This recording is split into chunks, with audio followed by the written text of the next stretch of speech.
গতকাল বুধবার দুর্গাপুরের সিটি সেন্টারে সিপিএমের দলীয় কার্যালয় বিমল দাশগুপ্ত ভবনে বোমাবাজি ভাঙচুর ও দলীয় কর্মীদের গাড়ি ভাঙচুরের অভিযোগ ওঠে তৃণমূল আশ্রিত দুষ্কৃতীদের বিরুদ্ধে। আজ সেই বিমল দাশগুপ্ত ভবনে আসেন সিপিএমের সভানেত্রী মীনাক্ষী মুখোপাধ্যায়। তৃণমূলের ঝান্ডা, তৃণমূলের নেতা, তৃণমূলের কর্মী এবং পুলিশের নিষ্ক্রিয়তাই হামলা।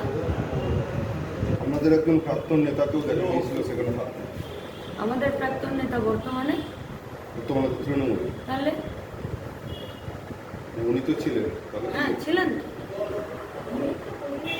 ছিলেন আমরা লুকাচ্ছি না, লুকাইনি তো, আমরা তো বলছি। রাজ্যের মুখ্যমন্ত্রী চরম অমানবিক এবং দায়িত্বজ্ঞানহীনতার কালকে পরিচয় দিয়েছে। গোটা রাজ্যের প্রতিবাদীদের গলার আওয়াজে ভয় পেয়েছেন, তারপরে আবার গুন্ডাদেরকে রাস্তায় বের করে দিয়েছেন। তো যে গুন্ডারা যেদিকে পোষাতে পারেনি, তৃণমূলে গিয়ে নাম লিখিয়েছে, সেই গুন্ডারা আবার রাস্তায় এসছে।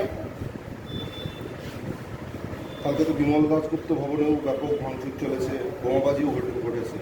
নির্যাতিতা দোষীদের শাস্তির দাবিতে কোনো আন্দোলন, কোনো মিছিল থামবে না, ছোট হবে। বৃথায় প্রচেষ্টা করছে, ভয় পেয়েছে তাই ভয় দেখানোর চেষ্টা করছে। পুলিশের ভূমিকা কি ছিল? নিষ্ক্রিয়, অপদার্থ। আমরা প্রথম দিনই বলেছি পুলিশ মন্ত্রীকে, স্বাস্থ্যমন্ত্রীকে পদত্যাগ করতে হবে। কালকে দুর্গাপুরের ঘটনা পুলিশের অপদার্থতার আরও একটা পরিচয় বহন করবে। আপনারা কি রাস্তায় নামবেন? রাস্তাতেই তো আছে, তাই তো রাজ্যের মুখ্যমন্ত্রী, পুলিশ মন্ত্রী, স্বাস্থ্যমন্ত্রী এবং পুলিশরা ভয় পেয়েছে। তাই আর শুধু আমরা নই, আজকে গোটা রাজ্যের মানুষ রাস্তায় আছে, গোটা রাজ্যের মা বোনেরা রাস্তায় আছে। Bureau report, D Bangla news.